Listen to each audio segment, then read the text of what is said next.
아침 일라디오. 안녕하십니까. 오늘 아침 일라디오 아나운서 오승원입니다.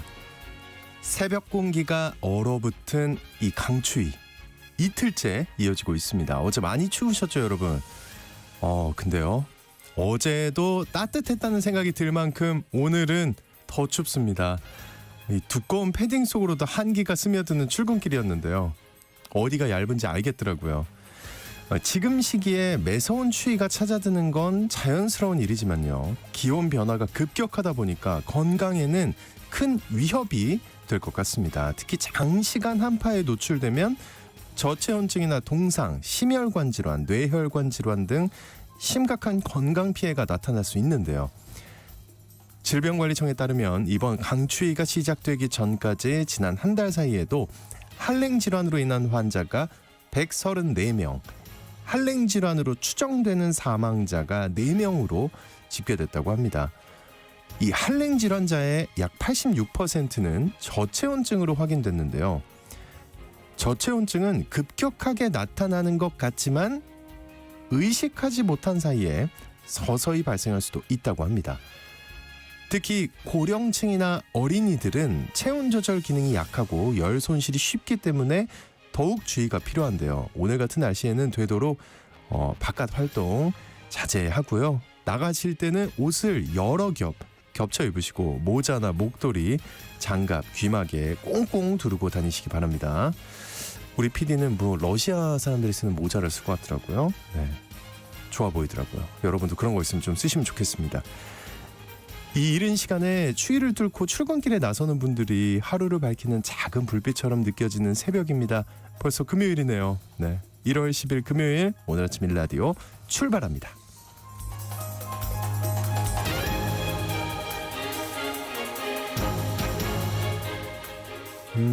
오늘 아침 일라디오 이 시간은 물론 KBS 일라디오의 모든 프로그램은 유튜브 KBS 일라디오 공식 채널이나 모바일 콩 어플리케이션을 통해 실시간으로 함께 하실 수 있습니다.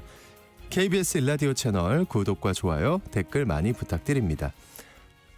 오늘 팩트 연구소 시간에는요, 대수롭지 않게 여기는 발암 물질에 대해 팩트 체크 해보겠습니다. 이어서 언젠가 내 집 시간에는 한 중견 건설사의 법정 관리 사태를 통해서 건설 부동산 시장 상황과 그 여파에 대해 살펴보겠습니다. 자, 청취자 여러분들 참여하실 수 있는 퀴즈 오늘 드립니다. 요즘 운전하다 보면 터널에서 이것을 제거하는 작업 중이다 해서 차량 진입을 제한하는 경우가 있습니다. 주행 중에 이것이 차량에 떨어지면 안전에 위협이 될 수도 있기 때문에 민원이 발생하는데요. 이것은 물이 떨어지면서 얼어붙은 기다란 얼음입니다. 바로 아시겠죠? 네. 눈 쌓인 지붕 처마에 주렁주렁 달려있는 풍경 떠오르시는 분들이 있을 것 같아요. 지금의 중장년층들은 이걸 따먹고 놀았던 추억을 얘기하기도 하던데, 이것은 무엇일까요? 자, 추첨을 통해 농촌진흥청에서 제공하는 흑삼 세트를 한 분께, 향긋한 커피를 드실 수 있는 모바일 커피 쿠폰은 4분께 드리겠습니다. 방송에 참여하실 분들은요, 단문 50원, 장문 100원이 드는 유료 문자 샵 9730으로 보내주시기 바랍니다. 유익한 정보와 살아있는 이야기가 있습니다. KBS 오늘 아침 일라디오. 이 정보가 사실인지 혼란스러운 내용을 바로잡아보는 팩트 연구소 시간입니다. 오늘은 잘 몰랐던 발암물질에 대한 얘기인데요. 선정수 팩트체커와 함께합니다. 안녕하십니까? 네, 안녕하세요. 네, 오늘 살펴볼 주제가 발암물질인데요. 첫 번째가 술에 대한 거네요. 네, 그렇습니다. 네. 이 술병에 곧 발암물질 경고문이 붙는다, 이런 보도가 많이 나와 있는데요. 이 왜 이미 붙어 있는 것 아니냐, 이런 얘기도 많이 있는데. 그러게, 아니었나요? 우리나라는 네. 이 국민건강증진법에 따라서 과음에 관한 경고 표시 문구를 주류 용기, 그러니까 술병에 표시하도록 규정을 하고 있습니다. 이미 붙어 있는데요. 네. 보건복지부령으로 과음 경고 문구 표기 내용도 정하고 있습니다. 주류 제조 및 판매 수입업자는 이 세 종류의 문구 중 하나를 반드시 넣어야 합니다.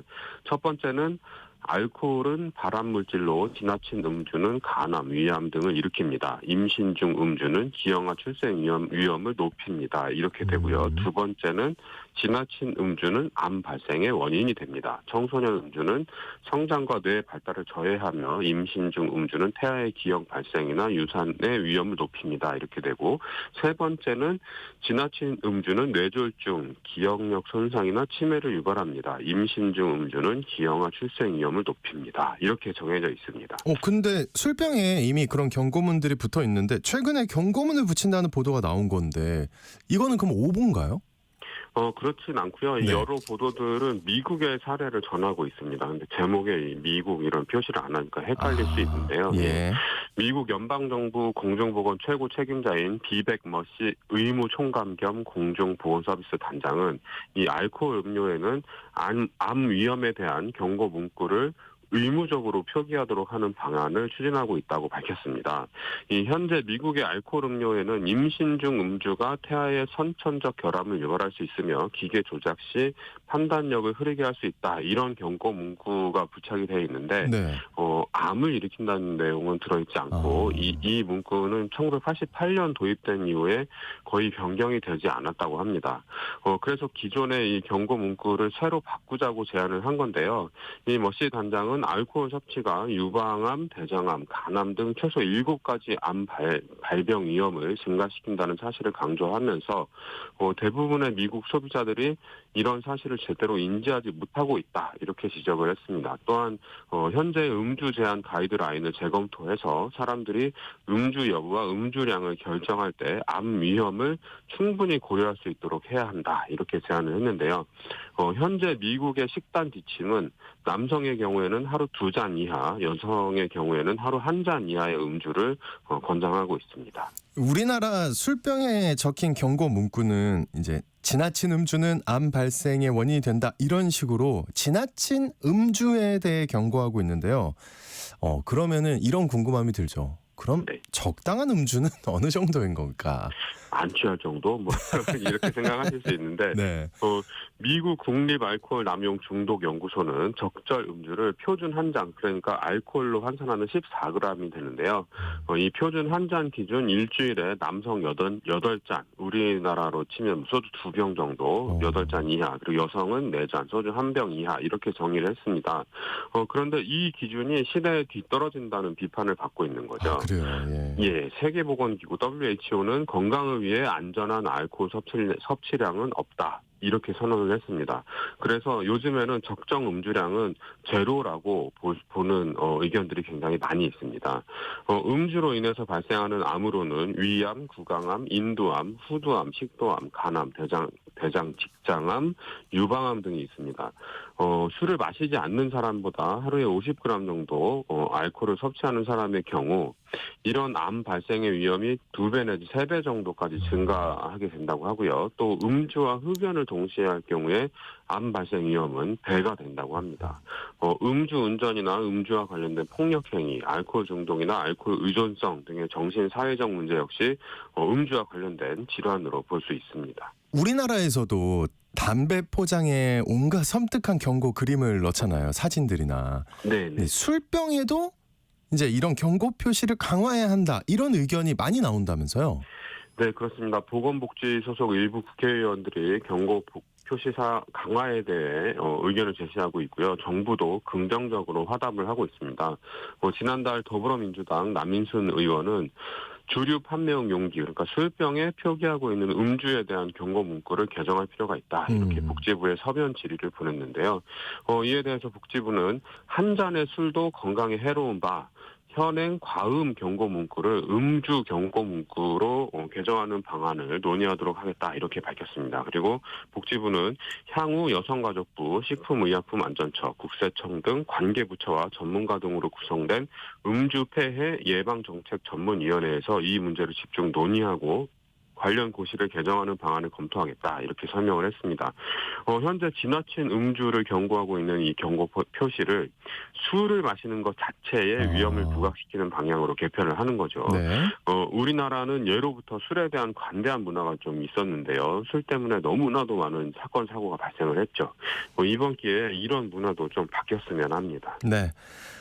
그리고 술 이외에도 우리가 대수롭지 않게 생각하는 발암 물질이 많이 있다면서요. 예, 굉장히 많습니다. 네. 국제암연구소가 분류해 놓은 발암물질 등급이 있는데요. 사람에게 암을 일으키는 증거가 확실하면 발암물질 1군으로 분류를 하고 있습니다. 여기에 포함되는 것들이 가정에서 석탄을 사용할 때 나오는 배출물, 그리고 디젤 엔진, 경유차 배출물, 가중먼지, 야외 대기 오염, 미세먼지, 가공육 소비, 직간접 흡연, 포름알데히드 이런 것들이 이 발암물질 1군에 포함이 됩니다. 이런 것들은 우리가 일상생활에서 흔히 접하고 크게 경계하지는 않지만 네. 인체 발암성에 관한 확실한 증거가 쌓여있는 물질이라고 할 수가 있습니다. 일단 담배는 확실한 발암물질이지만 성인이면 누구나 구매할 수 있죠. 그렇죠. 그리고 게다가 흡연은 발암물질을 직접 폐에다 집어넣는 행위라서 피해가 엄청 큽니다. 내가 담배를 피우지 않더라도 다른 사람이 피운 담배 연기를 들이마시는 이 간접 흡연은 비흡연자 입장에서는 굉장히 억울한 것이고요. 미국에서는 담배, 비만, 술 이렇게 세 가지를 예방 가능한 발암 원인으로 지목을 하고 있습니다. 우리나라에서 화석연료 관련해서 주목해야 할 것은 이 디젤 엔진, 경유차 배출물인데요. 이게 발암물질 1군입니다. 아이들을 유치원이나 학교에 데려다주는 통학용 차량은 조속히 이 디젤 차가 아닌 다른 차종으로 바꾸는 조치가 필요한 것 같고요. 예. 가정에서 아이들 학교나 학원 데려다주는 차가 디젤 차라면 좀 잘 알아보시고 가급적 교체하는 게 좋을 것 같고요. 점검 자주 받고 공회전 시킬 때나 정차할 때 창문을 열어두지 않는 게 좋겠죠. 네. 이거는 좀 몰랐던 사실이네요, 또. 그리고 실외 대기 오염, 미세먼지 이런 것도 이제 발암물질 1군으로 정해놨네요. 네, 그렇습니다. 이 대기오염 문제는 개인의 노력만으로는 어떻게 고치고 싶어도 쉽게 되지 않는 부분이 있습니다. 그러니까요. 예, 국가 전체 에너지 사용 문제가 걸려 있기도 하고요. 이웃 나라에서 날아드는 오염 물질도 있고요. 그래서 참 걱정이 많은데요. 이 현재까지 국제 공동 연구를 통해서 밝혀진 바에 따르면 우리나라 상공의 미세먼지, 이 미세먼지의 국외 요인 비율, 그러니까 우리나라 밖에서 날아오는 비중이 얼마나 큰지 이걸 계산해 보면 평상시에는 30 내지 50% 정도고 고농도 미세먼지가 발생할 경우에는 60 내지 80% 정도를 차지하는 걸로 나옵니다. 이 국외 요인 중 상당 부분은 중국에서 오는 것이고요. 그 밖에 북한, 몽골에서 오는 것이 일부 있다고 하는데요. 우리나라 정부가 중국에 강하게 촉구하기도 하고 협력할 부분은 협력을 해서 이 국외 요인을 줄이는 게 무엇보다 시급하고요. 나머지를 차지하는 국내 요인을 줄이기 위해서는 일단 이 화석연료 발전 비중을 낮추는 게 중요합니다. 2023년 기준 우리나라 발전원 중 가장 비중이 큰 것은 석탄 31.4%였고요. 2023년인데요. 네. 예, 2023년 기준 석탄이 가장 많고 그 다음이 원자력 30.7%, 그 다음이 천연가스 LNG죠 26.8%, 신재생 에너지는 9.6%에 머물고 있습니다. 이 화석연료인 석탄과 LNG를 합하면 58%를 넘죠. 이 화석연료 발전에서 미세먼지와 온실가스가 배출되기 때문에 이걸 반드시 깨끗한 에너지원으로 바꿔야 합니다. 네. 할 게 많아 보입니다. 그리고 할 게 많죠. 네, 그 고기를 좋아하시는 분들 굉장히 많은데요. 저도 그렇고요. 근데 이 가공육도 발암물질 1군으로 정해져 있네요. 네, 그렇습니다. 국제암연구소가 가공육을 발암물질 1군으로 정한 게 2015년입니다. 벌써 10년이 넘고 있는데요. 국제암연구소는 가공육을 매일 50g씩 먹으면 대장암 발병률이 18% 커진다고 밝혔습니다. 가공육은 말 그대로 가공한 고기인데요. 소세지, 햄, 핫도그, 베이컨 이런 것들이 여기에 속합니다. 이 가공육을 만들 때 훈제, 염장, 경화 이런 방법 이 사용이 되는데요. 이 과정에서 발암물질이 생성됩니다. 그래서 가급적 가공육을 피하는 게 좋고요. 불가피하게 먹어야 할 상황이라면 직접 불에 굽는 것보다는 삶거나 데치는 방식으로 조리를 하면 유해물질 섭취량을 줄일 수 있다고 합니다. 근데 또 많은 분들이 물에 빠진 고기는 맛이 없어요. 이렇게 또 말씀하신 분들도 계시죠. 2023년 기준 우리나라 국민 1인당 육류 소비량이 60.6kg으로 추정이 되는데요. 같은 해 쌀 소비량은 56.4kg으로 육류 소비량보다 적었습니다. 근데 이 적색육도 네. 국제암연구소가 발암물질 EA군으로 분류를 했는데요. 이건 인체에 암을 일으킨다는 제한적인 증거가 있고 동물 실험에서 충분한 근거를 확인했다. 이런 뜻입니다. 그래서 가공육과 적색육 섭취는 가급적 피하고 닭고기, 생선, 뭐 이런 백색육과 콩, 두부 등 식물을 통해서 단백질을 섭취하는 게 굉장히 현명한 방법인 것 같습니다. 그렇군요. 네. 자, 그리고 일상생활에서 발암 물질을 피하는 좋은 방법이 있다는데 소개 좀 해주세요. 네, 일단 금연, 금주하시는 게 가장 중요하고요. 그리고 환기와 청소를 자주 해야 됩니다. 주방에서 조리를 할 때 여러 가지 화학물질이 발생하는데요. 레인지 후드 등 환기 장치를 꼭 가동하시고 주기적으로 실내 모든 창문을 열어서 환기하시는 게 좋습니다.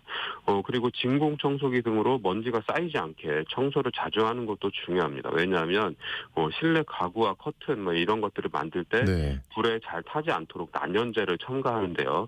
이런 성분들이 먼지 형태로 떨어져 나왔다가 체내로 들어가면 건강을 해칠 우려가 크거든요. 그래서 환기와 청소 굉장히 중요하고요. 예. 그리고 건강하고 신선한 음식을 드시는 것, 스트레스 받지 않고 적당히 운동하는 것 이런 것들이 우리가 손쉽게 암을 피하는 방법으로 꼽힐 수 있겠습니다. 아, 근데 왜 손쉽지 않다는 생각이 들까요? 네. 환기하기 너무 춥죠.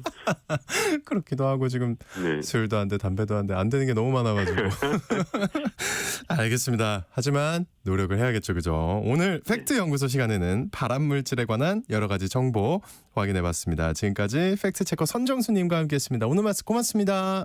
네, 고맙습니다.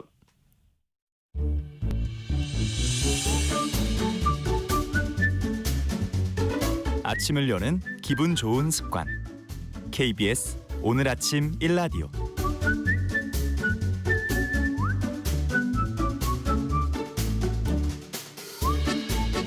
건설업계가 날씨만큼이나 꽁꽁 얼어붙고 있습니다. 지난해부터 지방 건설사들의 부도 소식이 심심찮게 들리고 있는데요. 이 급기야 중견 건설사인 신동아 건설마저 법정 관리를 신청하면서 줄부도 사태로 이어지는 게 아닌지 시장의 긴장감이 극에 달하고 있습니다. 올해 부동산 시장에도 가장 큰 영향을 줄 소식이 아닌가 싶은데요. 오늘 언젠가 내 집에서 이 소식이 시장에 미칠 영향에 대해 진단해 보겠습니다. 커넥티드 그라운드 최상욱 대표님 나와주셨습니다. 어서 오십시오. 네, 안녕하세요. 네, 대표적인 중견 건설 기업으로 알고 있습니다. 신동아 건설. 저 같은 사람도 들어봤는데요. 네. 이 법정 관리를 신청했다는 뉴스가 있는데 이 과거에 63빌딩을 시공한 업체라고요. 네, 신동아 건설은 업력이 굉장히 오래된 회사이고요. 그리고 한국에서 건설사의 그 규모는 시공 능력 평가라는 제도를 통해 가지고 매년 측정을 하고 있는데 10평 58위 정도 되는 10평 100위권 안에 들어가는 중견 건설사라고 보시면 될 것 같고 주택에서도 파밀리에라는 브랜드로 들어봤죠. 많이 알려져 있습니다. 그런데 연초에 신동아 건설이 제 법정 관리 신청을 했거든요. 그래서 맥락을 뜯어보면은 어업 만기가 돌아온 그 60억 원을 상환하지 못해가지고 이제 법정 관리로 갔다 이런 뉴스가 나왔고요. 60억. 사실은 22년 말에 우리나라에 PF 위기가 있었기 때문에 그때 많은 회사들의 재무 상황을 좀 측정을 했고 당시 태양건설뿐만 아니라 많은 여러 회사들이 부채 비율이 너무 높거나 아니면 부채 비율은 높지 않더라도 현금흐름 문제가 생길 수가 있거든요. 그러니까 갚아야 되는 돈이 있는데 당장 들어올 돈이 없으면 현금흐름 문제가 생기고 이게 부도가 나는 큰 원인인데 그래서 그 회사의 매출이라든가 영업이익 사이즈 대비 단기 1년을 단기라고 말하는데요. 단기에 네. 갚아야 될 그런 유동성 장기 차입금 규모가 너무 크다 보니까 위험하다는 이런 인식들이 조금 있었으나 24년에 별다른 자산 매각 관련한 뉴스가 없었습니다. 그랬다가 이제 25년에 법정 관리를 바로 신청해 버렸기 때문에 그래서 1년간 좀 간주 점프하고 좀 간 느낌이 있지만 22년 말부터 있었던 그런 여러 PF 위기가 현실화되는 게 아니냐 이런 우려감을 낳고 있습니다. 네. 와, 근데 그 중견 건설사라고 하셨는데 네. 60억을 못 막나? 이런 네, 생각이 그게- 들기도 해요. 그게 예. 사실은 회사 24년 재무제표가 결산이 안 됐기 때문에 24년 재무제표를 알 수는 없고요. 상장사가 아니기 때문에 분기 실적을 공시하지 않아서 23년 말 재무제표가 이제 공개된 재무제표입니다. 23년 말 기준으로 보면은 매출은 약 7,500억 정도 되고 그리고 영업이익은 이제 180억 정도 나오는 회사입니다. 그런데 영업이익단 아래에는 이자 수익과 이자 비용을 합쳐가지고 영업 외 손익 항목이 있는데 네. 회사가 지금 알려진 거는 23년 말 기준으로 부채 비율이 400%를 좀 넘어가는데요. 부채 비율에서도 제일 중요한 거는 이자성 부채거든요. 그러니까 금융기관에서 차입을 한 부채들은 이자가 나가기 때문에 네, 이 예. 이자성 부채 비율이 굉장히 중요하고 저희가 주담대도 그렇지만 1년짜리 단기 대출만 받는 게 아니라 뭐 30년 만기 대출도 받고 3년짜리 대출도 받으니까 이런 장기 차입금 중에서 1년 안에 만기가 들어오는 거를 유동성 장기 차입금이라고 하고 있습니다. 그 유동성 장기 차입금이 23년 말 기준으로 1,800억이 넘었어요. 그리고 회사가 그러니까 장기 대출 중에서 만기가 돌아왔으니까 이 만기가 돌아온 유동성 장기 차입금을 리파이낸싱을 해야 되겠죠. 예. 리파이낸싱을 하거나 그리고 또 하나는 보통 건설회사는 선수금이라거나 선급금이라는 개념이 있는데 선수금은 내가 아직 공사 시작도 안 했는데 계약금 쪽으로 받는 돈이 선수금이고 선급금은 제가 발주처한테 돈을 아직 못 받았는데 하도급에는 먼저 주는 게 선급금인데 이 회사의 선급금이 그러니까 먼저 돈이 나갔다는 건데 2천억이 넘어가고 그리고 선수금은 금액이 너무 작거든요. 그러다 보니까 결국 묶어서 생각하면은 회사의 유동성 장기 차입금 만기가 들어온 상황이고 그다음에 발주처로부터 돈은 잘 받지 못했는데 공사는 해야 되니까 하도급사들한테는 돈을 다 지급하다 보니까 나갈 돈은 많아야 되고. 네, 현금 예. 문제가 발생을 했겠죠. 그래서 60억이라는 돈은 회사 전체 사이즈에 비교하면은 뭐 자본이 23년 말 기준으로 약 1,900억 정도 되니까 큰 돈은 아닐처럼 보일 수도 있지만은 매출 사이즈라든가 현금 흐름 규모로 보면은 작은 돈은 아니고요. 그래서 대형사 막 태형건설급 정도 되는 회사는 굉장히 큰 금액의 이런 사태가 생기지만은 네. 신동아 건설 정도 되는 회사가 60억이 문제가 되고 거의 곧바로 법정 관리를 또 간 거니까 워크아웃으로 간 것도 아니고 그냥 법정 관리로 간 걸 보면은 문제가 심각했다고 할 수 있을 것 같습니다. 이 건설 부동산 경기가 최악이라고 하는 거는 그동안 우리 시간에도 몇 번 네. 얘기했고 예. 많이 접해온 얘기인데 이렇게 건설업계의 어떤 미수금 규모가 늘어나는 게 예. 시장에서는 미분양 우려로 이어지고 있는 상황이라면서요. 네, 그러니까 예. 이게 이런 개념입니다. 건설사가 재건축 재개발 조합이랑 이제 시공 도급 계약을 체결을 하고 그다음에 조합을 통해 가지고 돈을 받으면 되는데 분양도 다 됐다 손 치면은 뭐 돈을 못 받을 일이 없을 것 같은데 왜 미수금이 발생을 하냐? 그래, 그게 궁금해요. 이제 네. 이런 메커니즘인데 요즘에 재건축 재개발 사업들을 보시면은 3년 전에 관리처분인가 했을 때 그 사업으로 계산할 때의 비례율이라고 하는 그 전체 사업의 손익률이 지난 3년간 공사비 상승과 물가 상승 요인을 반영하다 보면은 비례율이 굉장히 내려가면서 종전 소유주였던 조합이 내야 되는 분담금이 거꾸로 크게 늘어나는 경우가 많거든요. 그러니까 조합이 원래는 한 5천만 원 낼 줄 알고 있었는데 비례율 계산해 보니까 몇 %가 나와가지고요. 근데 공사 시켜가지고 준공 임박해서 뚜껑 까보니까 비례율이 그거보다 훨씬 더 내려가고 공사비가 올라가서 조합한테 갑자기 1억 5천 내라 이런 상황이 굉장히 많습니다. 네, 그런 얘기 많이 그러면은 나오잖아요. 조합이 이제 1억 원을 내야 되는데 뭐 300분 기준으로 낸 분도 있고 안 낸 분도 있고 하게 되면은 이제 건설사 입장에서는 조합으로부터 그 돈을 다 받지 못하고 미수금이 남게 되거든요. 그래서 현재의 그 미수금은 준공 미분양이 그 늘어나면서 발생하는 미수금이 굉장히 많고요. 사실 22년 하반기에 PF 사태가 터졌을 때 그때는 준공 미분양이 10,000건도 안 됐었습니다. 그리고 미분양이 늘어나기 시작을 했는데 건설사의 현금 흐름은 저희가 분양을 받아보시면 아시겠지만 계약할 때 전체 분양 대금의 10%를 내고 중도금은 금융기관을 통해 가지고 약 60% 정도 되는 금액을 집단 대출을 통해서 받기 네. 때문에 앞단 약 60%나 70% 현금 흐름은 문제가 없는데 준공 시점에 그 수분양자가 나머지 30%를 조달해야 되거든요.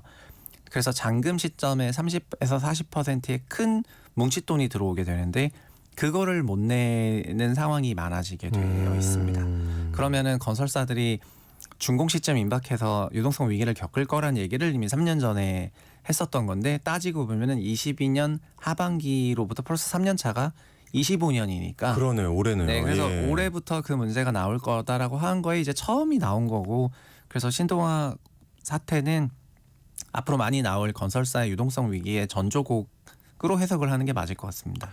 그러면은 대형 건설사들도 위험한 건가요? 네, 대형 건설사들도 규모가 더 크니까 말씀대로 이제 비례해가지고 그런 문제가 있는 거고요. 상장사들은 대부분 전자공시를 볼 수가 있으니까 3분기 누적으로 현재 대형 건설사들의 미청구 공사라고 해서 발주처가 돈을 못 줄 것 같으니까 이제 청구를 못한 안 한 이제 이런 미청구 공사액이 19조 원 누적액이 넘어가거든요. 그러면은 그리고 준공 미분양이 3년 전 대비해서는 지금 18,002배 이상 떴으니까 앞으로 이후부터는 준공 미분양이 좀 더 늘어난다고 봤을 때는 이제 현금으로 문제가 많이 생긴다 봐야 되겠죠. 준공 미분양 만 세대당 분양가를 이제 약 4억 원 정도로 잡으면은 그게 분양 매출 4조 원 정도가 되는 거잖아요. 그 4조 원 정도 기준으로 40% 금액은 1조 6천억 정도 되는 건데 그럼 그 1조 6천억이 어딘가에 가서 현금 압력을 주고 있다는 얘기가 되는 거거든요. 그게 이게 60억이라는 금액에도 이런 문제가 생길 수 있기 때문에 뿌려서 생각해 보면은 대형사는 상대적으로는 양호하겠죠. 신용이 좋기 때문에 여러 가지 부분에서 소위 금융기관 차입을 통해 가지고 급전을 땡길 수가 있지만은 중견건설사 같은 경우에는 그런 것도 안 된다고 한다면은 올해 이제 상당한 중견건설사들의 어려움이 예상이 되는 상태입니다. 근데 아까 태영은 워크아웃을 신청했고 네. 그 이번에 신동아 건설은 법정 관리를 그냥 신청했다. 네. 이렇게 얘기하셨잖아요. 근데 그게 어떤 의미가 있는 거예요? 그것도 그러니까는 좀 긴박함 차이인데요. 워크아웃은 그 여러 가지 부채 문제가 서로 겹쳐 있을 때, 채권 문제가 서로 겹쳐 있을 때 결국은 신동아 건설이라 치면은 태영건설이라고 하면요. 워크아웃은 태영건설이니까 그러면 태영건설의 그 채권자 기관이 이제 서로 기관이 이런 채권을 정리하는 주체가 돼가지고 우리끼리 이거 제일 많이 갖고 있는 기관이 네, 예를 들면 보통은 이제 국채은행이 들어있는 경우에는 국채은행이 주도권을 잡고 뭐 우리가 먼저 할 테니까 너 나중에 받고 뭐 너 이 금액은 나중에 받고 이래가지고 교통정리를 해주는 게 이제 워크아웃이 되는 거고요. 네.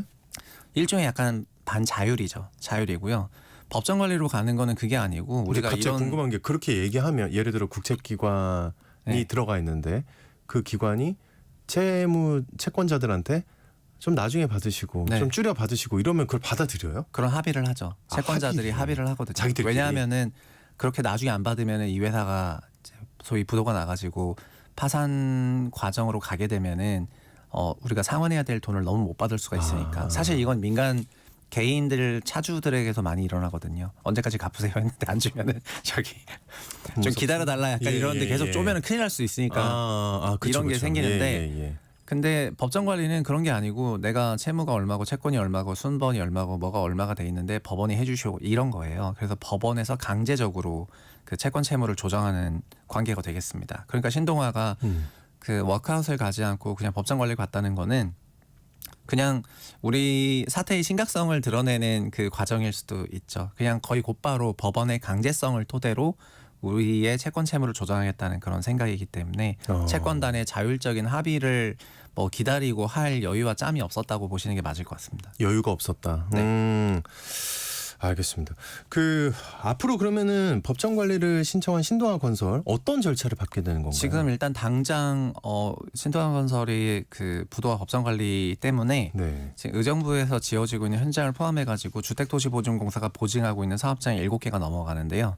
그 7개 사업장이 최근 기사는 의정부가 멈췄다고 하는 걸 보면은 아마 7개 사업장은 다 공사가 중단되지 않을까 싶습니다. 그래서 해당 사업장들을 분양받으신 분들이 그거 어떻게 됩니까? 이제 요 건물이 다 지어지냐 막 이런 걱정이 굉장히 많으실 것 같습니다. 근데 사실은 우리나라 주택 분양 시스템은 과거에도 그랬지만은 건설사들이 유동성 위기를 못 버티고 이제 부도가 나는 경우가 굉장히 많았고 그러면은 이제 시공사가 자연스럽게 교체가 되거든요.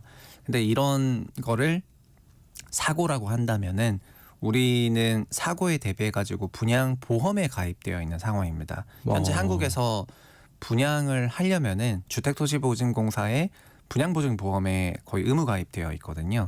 그래서 99.9% 이상이 다 가입이 되어 있는데 네. 그러면 주택도시보증공사가 하는 거는 이제 시공사가 문제가 생기면 시공사를 교체하고 금융기관에 문제가 생기면 금융기관을 다시 대환을 통해 가지고 다른 금융사로 교체하는 그런 작업을 거칠 거기 때문에 이제 신동아 건설의 이름이라든가 그런 건 나중에 행여나 바뀔 수도 있겠지만은 설령 안 바뀐다 하더라도 그 시공권은 다른 회사가 승계하거나 아니면은 현 법정 관리 이후에 어떻게 되는지를 좀 지켜봐야지 될 것 같고요. 예. 개인들이 수분양한 건물이 뭐 안 지어지거나 할 리스크는 없습니다. 다행이네요. 분양 예. 보증보험에 가입이 되어 있기 때문에. 근데 요즘에 다른 문제는 주택도시보증공사도 요즘 전세 사기 사건으로 1년에 3조씩 손실을 보고 있다 보니까 주택도시보증공사의 거의 유일한 수익원이 사실은 분양보증사업이거든요. 이걸로 1년에 한 4에서 6천억 정도를 벌고 있습니다. 그래서 문제가 없을 때는 보험사들 원래 돈을 벌잖아요. 근데 사고가 생기면은 사고비를 지급해야 되니까 예. 손익이 좀 나빠지는데 올해는 분양보증 관련해서도 이런 사고들이 조금 생긴다고 하면은 이게 굉장히 알짜 사업이었는데 이 리스크가 조금 있고 그다음에 전세 사기 관련한 사고액은 거의 뭐 1년에 작년에도 이제 3조 원대 후반일 걸로 생각이 되고 재작년에도 그러다 보니까 이제 주택도시보증공사 역시 굉장히 위험한 상태이긴 하거든요. 그쪽이 위험하겠네요. 그리고 앞으로 또 이제 이런 일들이 더 많이 생긴다고 그러니까요. 생각하면은 보험료 지급액이 많아졌을 때 주도부가 굉장히 많은 부담을 느낄 것 같고요. 그래서 아마 국토부를 포함해가지고 굉장히 머리가 아픈 그런 상황일 것 같습니다. 시장에서는 주택도시보증공사도 좀 애매한데 다른 중견건설사가 이제 현재 공사를 진행하고 있는 그런 건설 회사들에 대해서 좀 불안감이 있지 않을까 이런 생각이 들고 이게 공사 진행하고 있는 거에서는 큰 문제가 없지만 이런 일이 생기면은 수주가 또 어려워지거든요. 네. 신규 중견 건설사들이 수주를 할 때 상대적으로 우리 회사가 재무적으로 괜찮거나 재정적으로 좋다는 거를 소비자들에게 한 번 더 설명해야 되는 그 공이 들어가요. 그래서 이런 건들이 생길수록 시장이 이제 대형 건설사 중심으로 더 수주액이 집중되는 일들이 많이 발생을 하는데 그렇게 생각해 보면은 사실 22년부터 이런 위기가 점철됐다고 생각해 보면 이게 현재 진행형이다 이렇게 보실 수 있겠습니다. 저 그러면요. 아까 말씀하신 것 중에 이제 그 보증보험이 있기 때문에 네. 일단은 괜찮을 거다. 그 지금 신동아 건설의 어떤 그 분양을 받은 사람들을 생각을 해보면요. 네. 진짜로 100% 안심해도 되는 거예요? 그러면은 아무 걱정할 게 없는 거예요? 그럼요. 그래요? 그 프로젝트 다행이네요. 자체는 예. 끝까지 준공이 다 돼요. 아. 물론 그거를 새 시공사 선정하는 거라던가 아니면 이걸 정리하는 과정에서의 일부 시간이 들어가는 건 맞지만은 저희가 분양 보증보험을 가입을 한다는 거는 이걸 정해진 시간이 완벽하게 인도해 주겠다라기보다는 이 분양 사업에 일어나는 중간에 어떤 모든 리스크들에 대해서는 이제 해치를 해주겠다. 그러니까 최소한 인도물이 인도될 수 있겠다는 것까지는 해주는 거거든요. 그러니까 이제 그런 계약은 이어진다고 보시면 될 것 같고 네네. 한국에 이런 역사가 너무 많기 때문에 이런 분양 보증 사업이 이제 발달을 했습니다. 이건 뭐 웃어야 되는 건가요? 어찌해야 되는 건가요? 예. 근데 지금 여기까지만 말씀을 들어도 그냥 언뜻 생각해도 안 좋은 생각들이 너무 잘 이어지거든요. 네. 계속 이럴 것 같고 계속 이런 위기는 나올 것 같고 그러면은 시장이 위축될 것 같고 뭐 하여튼 여러 가지 나쁜 생각이 드는데 네. 이 자구책을 마련해야 되는 거 아닙니까? 건설사들이 이거 어떻게 해야 되는 거예요? 그냥? 첫 예. 번째는 이제 예. 건설사 자체적인 자구책은 이미 작년부터 하고 있습니다. 사실 작년에 중견건설사 중에 하나였던 코롱글로벌, 이제 코롱글로벌 역시 서초동에 스포렉스라고 하는 4천억 넘는 부동산이 있는데 그게 장기적으로 그 부지가 재개발되거나 하면은 굉장히 이제 개발 포텐셜이 높았는데 그것도 매각을 했습니다. 그리고 미래 수익까지. 예. 네, 그리고 대림산업, 그러니까 지금 현재 DL 같은 경우에는 청진동 D타워를 PF 법인에게 그러니까 이제 부동산 펀드에게 팔았다가 그 펀드가 매각을 하면서 본인들도 같이 자기 지분이 매각이 된 거긴 하지만은 그게 D타워인데 대림이 또 그 D 이름이 나름 의미가 있는 타워인데 그거를 DL이 개발했으니까요. 근데 그 지분도 매각을 했고 대우건설도 요즘에 뉴스테이라고 하는 과거에 했었던 기업형 임대주택이 임대 수익을 올리는 건데 그게 분양을 하려면 몇 년 남은 프로젝트들이 있거든요. 임대 기간이 끝나야지 분양을 할 수가 있습니다.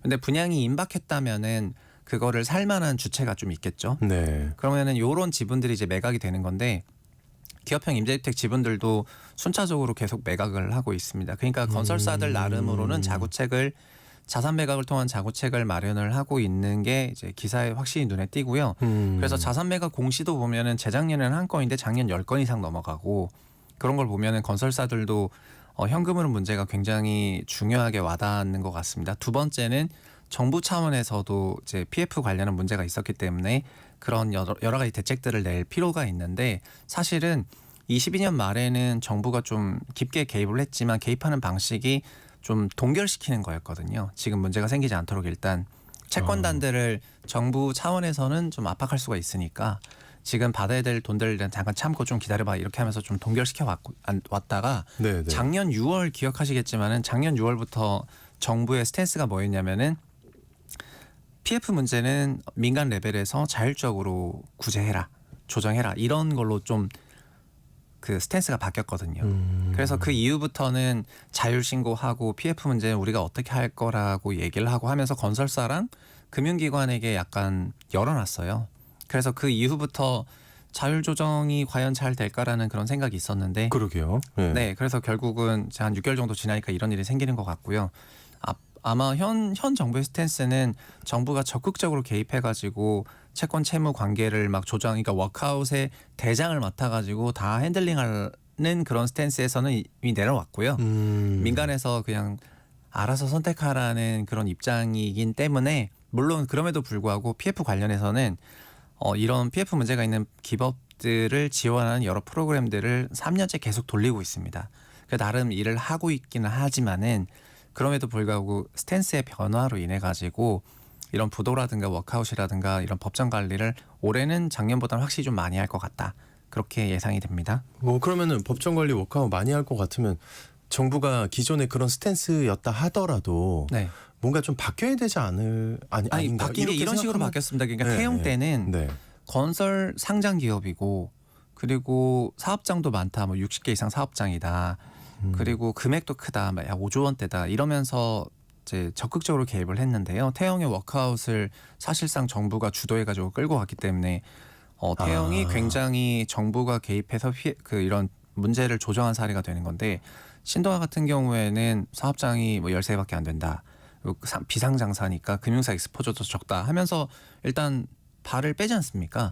그래서 이미 24년 6월 기준으로 이런 문제가 났을 때의 정부 스탠스는 벌써 보여줬다고 생각을 하고요. 근데 아마 발을 빼다가 이 문제가 아주 비화되기 시작을 하면은 그러면 또 문제가 아주 커지면 다시 개입을 하겠지만 현재로서는 뭐 마뜩하게 이거에 개입해가지고 막 적극적으로 할 것처럼 보이진 않아요. 네네네. 그 현재로서는 악성 미분양까지 쌓이는 이제 올해 네. 주택 시장이라고 봐야 되는데 집값 어떻게 전망하세요? 그 정치적 올해는 불확실성도 아주 지금 높은데. 네. 현재는 사실은 정치적 불확실성 때문에 주택 가격 역시 시계 제로인데요. 다만 탄핵 정국의 과거 탄핵 정국을 보면은 주택 시장 강세장도 약세장으로 돌려 세웠기 때문에 그러면 그 정도의 그 임팩트가 있는데 24년 같은 경우에는 9월부터 대출 규제 강화하면서 시장이 조금 위축되고 있었거든요. 그거가 12월부터 탄핵 정국으로 인해서 사실은 11월 달에 이제 2달치 선 결제 개념으로 25년 대출이 열렸었어요. 그래서 8월 말부터는 대출을 막았었는데 11월부터는 대출이 열리기 때문에 네. 11월 달 실거래가 좋았거든요. 근데 12월 3일부터 이제 계엄 탄핵 전국으로 가면서 12월 실거래가가 냉각이 되는 것 같고 1월에도 마찬가지인 것 같습니다. 그래서 올해 뭐 직관적으로 3개월이나 5개월 정도는 부동산 시장은 거래 소관과 매매 실거래 둔화가 나타날 것 같고요. 그 호가가 반영이 되는 실거래 동향 조사에서는 이제 상승이 다 반납이 됐고 그리고 실거래가가 반영되는 실거래 지수 발표는 45일 딜레이가 되기 때문에 당장 12월께 발표되려면 2월 15일이 돼야 돼서 아직은 한참 이르지만 그냥 동향조사만으로 봤을 때도 이미 시장은 많이 위축되는 것 같습니다. 그리고 그런 와중에 이런 부도라든가 이런 사태를 통해 가지고 있다고 한다면은 중견건설사가 하고 있는 사업장이나 이런 거에 대한 선호도가 또 많이 낮아질 거니까 엄청 떨어질 것 같은데요. 예. 네, 그래서 어쨌든 위기가 쌓이고 있는 그런 상황인 것 같고요. 정부는 여기 적극적으로 막 나서고 있는 그런 단계는 또 아닌 것 같아가지고 올해 상반기가 굉장한 좀 이제 위험해 보이는 그런 구간입니다. 네, 알겠습니다. 오늘 언젠가 내 집 시간에는 건설사 부도 소식과 그 여파에 대해서 살펴봤습니다. 지금까지 커넥티드 그라운드의 최상욱 대표님과 함께했습니다. 오늘 말씀 고맙습니다. 네, 감사합니다. 네, 오늘 퀴즈의 정답은요. 고드름이었습니다. 4222님 고드름. 라디오를 들으면 하루를 시작하신다고 감사드리고요. 7714님도 정답 보내주셨고 9116님도 남편과 출근길에 단문 보낸다고 너무 좋아 보이는데요. 4492님도 어릴 적에 고드름으로 칼싸움을 하곤 했다고. 그래요? 최상욱 대표님도 고드름으로 칼싸움 하셨습니까? 제주도는 누이 잘 안 와가지고. 죄송합니다. 꼭 선물 달라고 안 주시면 고드름 칼 들고 쳐들어간다고. 아유 무서워 죽겠네요. 4492님 살려주세요. 중복 당첨 여부 확인 후에 홈페이지에 당첨자 올려놓도록 하겠습니다. 오늘 정말 춥지만 활기찬 하루 보내시기 바랍니다. 전 내일 다시 돌아올게요.